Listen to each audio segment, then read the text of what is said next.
My wife came back after 2 weeks away with her ex. She called it closure. I didn't challenge her, didn't change my tone. While clearing the table, I asked one simple question. She froze halfway through, standing up, didn't look at me, didn't sit back down, just reached for her phone with shaking hands. I'm 37, and I thought I knew my wife. We'd been married for 9 years, met in our late 20s, dated for 2 years before getting married, built what I thought was a solid life together. She worked in marketing, I had my own career, we had a house, a dog, routines that felt comfortable. No kids yet, but we'd been talking about it. About 3 months ago, her ex contacted her. The ex. The one she dated for 4 years before me. The one she said was her first real love. The one whose name still occasionally came up in stories about her 20s. He'd reached out through social media, said he was going through a divorce, wanted to reconnect with old friends. Innocent enough, or so she presented it. She asked if I minded if she grabbed coffee with him. Just coffee. Just catching up. I said fine, because what else was I supposed to say? If I'd said no, I'd be the controlling husband. So I said yes, and tried not to think about it. One coffee turned into regular texts. I'd see her smiling at her phone in ways she hadn't smiled at me in months.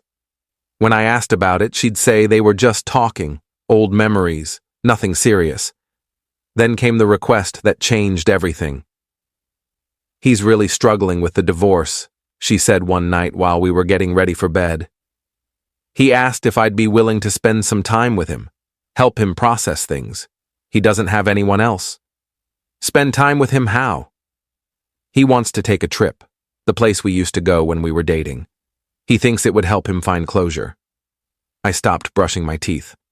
A trip. Just a weekend, maybe a week. He needs support. And he wants his ex-girlfriend to provide that support while he's going through a divorce? It's not like that. What's it like then? It's closure. For both of us, we never really ended things properly. It just fizzled out.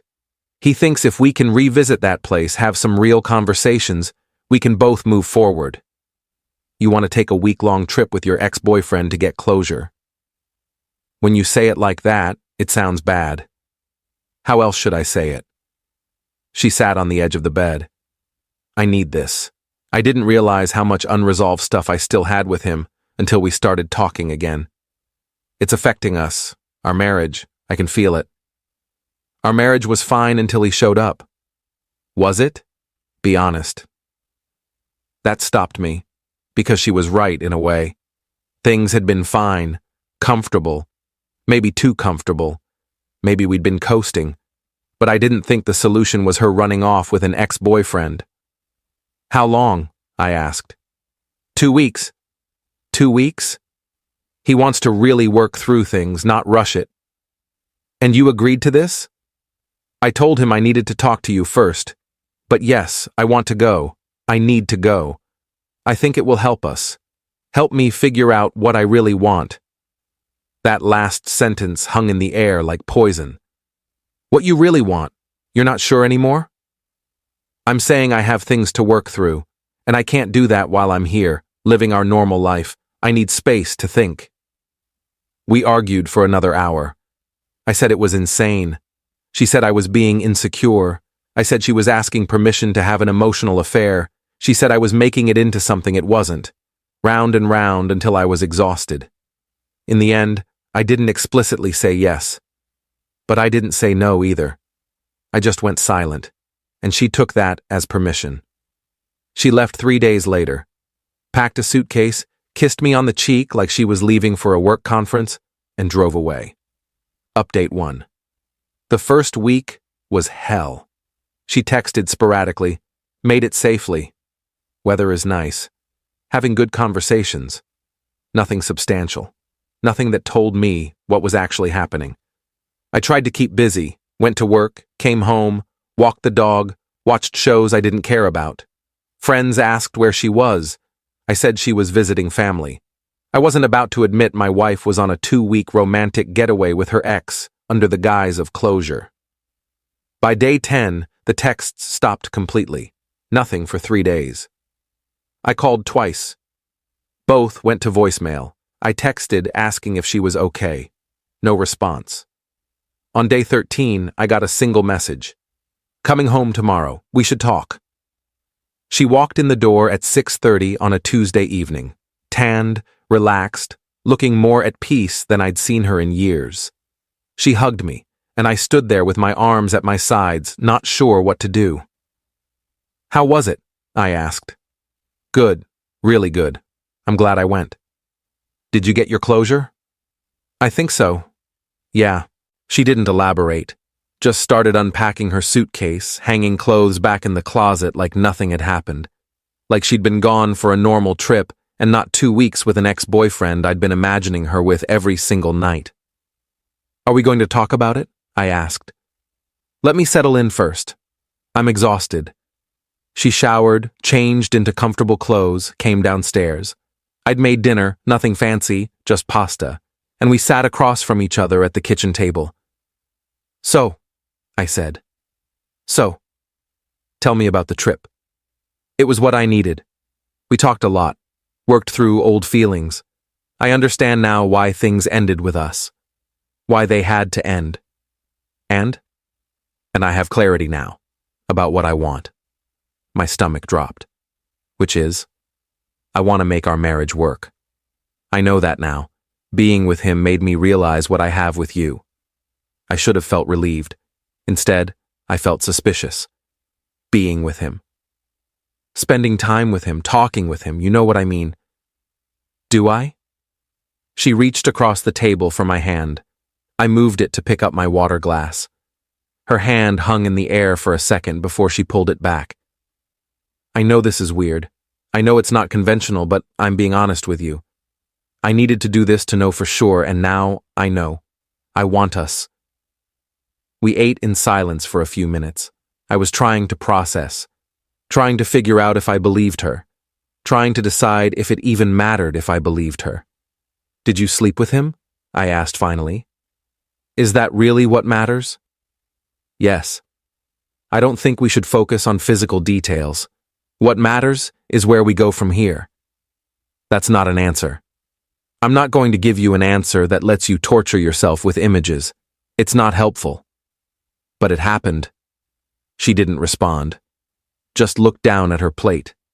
I stood up, started clearing the table. She stood too, gathering her dishes.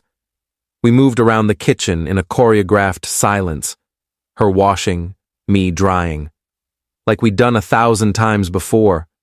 While I was putting a plate in the cabinet, I asked it. The question that had been forming in my mind since she walked in the door. If he wasn't going through a divorce, I said, voice completely calm, if he was available, would you have come back? She froze. Halfway through standing up from loading the dishwasher. Didn't look at me. Didn't sit back down. Just stood there, bent at an awkward angle, one hand still on the dishwasher door. Then she reached for her phone with shaking hands. Update 2. What are you doing? I asked. I need to call someone. Who? My sister. I need to talk to my sister. Answer my question first. She straightened up, phone clutched in both hands. That's not fair. That's a hypothetical that doesn't mean anything. It means everything. Answer it. I'm here, aren't I? I came back. Because he's not available. Because he's going through a divorce and probably told you he wasn't ready for something serious. Answer the question. If he was available, would you be standing in this kitchen right now? Her face crumpled. I don't know. You don't know. I'm confused. I thought I had clarity, but now you're asking these questions and I'm confused again. You're confused because you know the answer and you don't want to say it. That's not fair. You spent 2 weeks with your ex-boyfriend, probably sleeping with him, definitely falling back in love with him, and you came back here because it didn't work out. Not because you chose me, because he wasn't an option. And now you're trying to reframe it as some kind of journey of self-discovery that led you back to our marriage. You're twisting everything. Am I?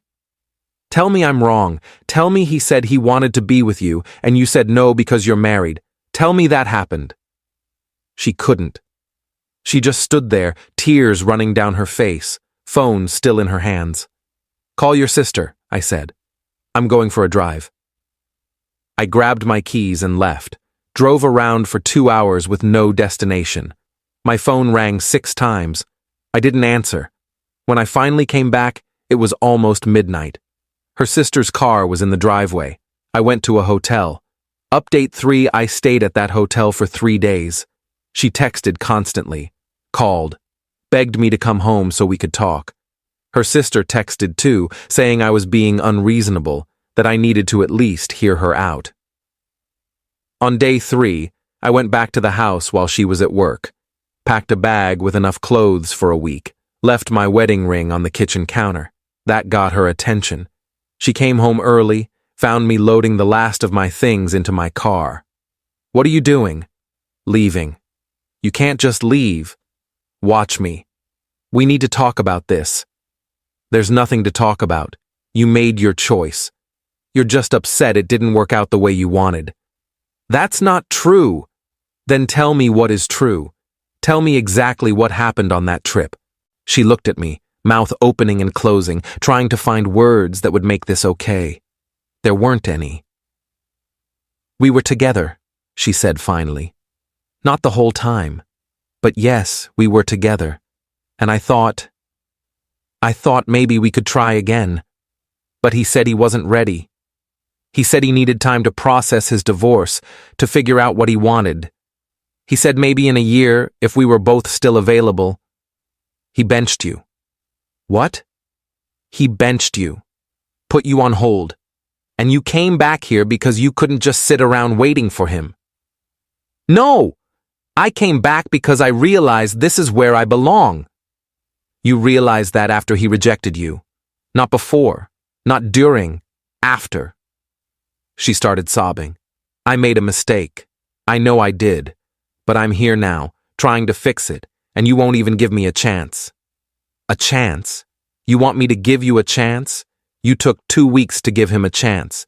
2 weeks of my life where I sat here wondering if my wife was falling back in love with someone else. And I was right.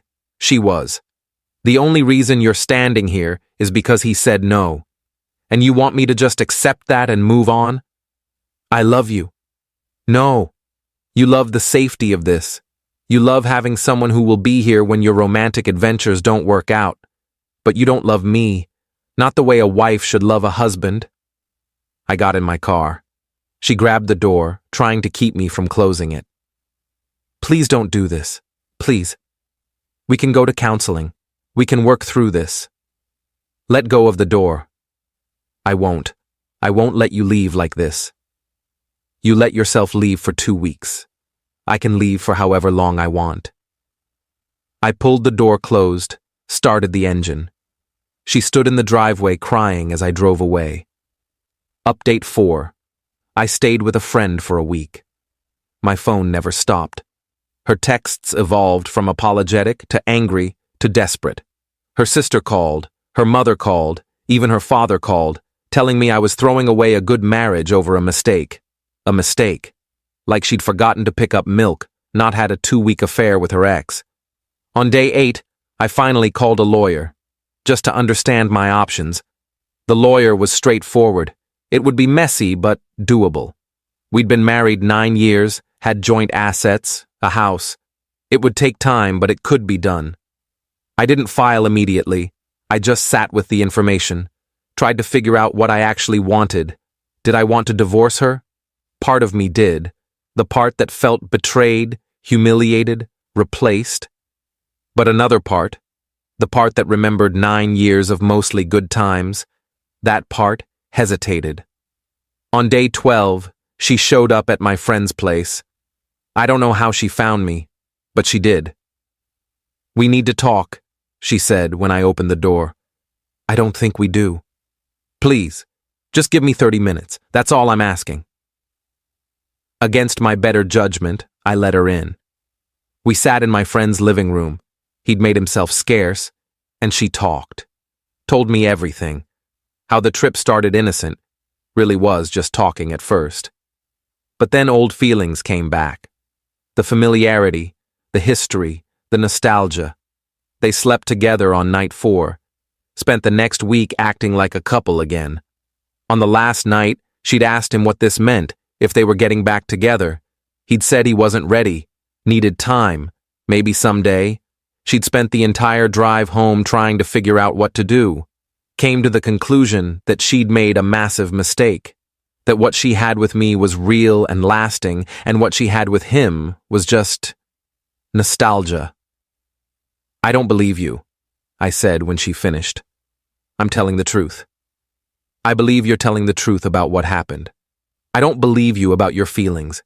I think you're here because plan A didn't work out and I'm plan B, and I'm not interested in being anyone's backup plan." "You're not my backup plan." "Then what am I? Because from where I'm sitting, you left your husband to see if you could rekindle things with an ex. It didn't work out. Now you're back, trying to salvage what you threw away. That's literally the definition of a backup plan. I love you. I know I hurt you. I know I betrayed your trust. But I do love you. And I want to fix this." "How? How do you fix this? How do I ever trust you again? How do I not wonder every time you text someone or take a work trip or say you need space if you're going back to him? We can go to counseling. Counseling is for people who want to save something worth saving. I'm not sure this is anymore." She left an hour later. I'd promised to think about it, to consider counseling. But honestly, I'd already made up my mind. Final update: I filed for divorce 2 weeks later. She didn't contest it, didn't fight me on anything. We split assets fairly, sold the house, divided everything down the middle. The divorce was finalized 4 months after she took that trip. 9 years of marriage ended because she couldn't let go of an ex-boyfriend. I found out later, through mutual friends, that she and the ex did get back together, about 5 months after our divorce. Apparently, he'd processed his divorce and was ready to try again. They lasted 6 months before breaking up again. Something about old patterns repeating, neither of them being willing to change. She tried to reach out to me after that breakup. Long message about how she'd ruined the best thing in her life, how she understood now what she'd lost, how she'd spent the past year learning hard lessons about herself. I didn't respond. Because here's what I learned. Some people need to blow up their entire life to figure out what they want, and some people, like me, need to let them do it and walk away. Could I have fought for the marriage, gone to counseling, tried to work through the betrayal? Maybe. But I asked myself that question while clearing the table, and her reaction told me everything I needed to know. She froze because she knew the truth. If he'd been available, if he'd said yes, she wouldn't have come back. And I refuse to spend my life wondering if I'm someone's second choice. I'm 37 years old. I'm divorced. I'm living in a smaller apartment and rebuilding my life from scratch. But I'm not anyone's backup plan anymore. And honestly, that feels better than the last year of my marriage ever did. She wanted closure with him. I got closure from her. Funny how that works.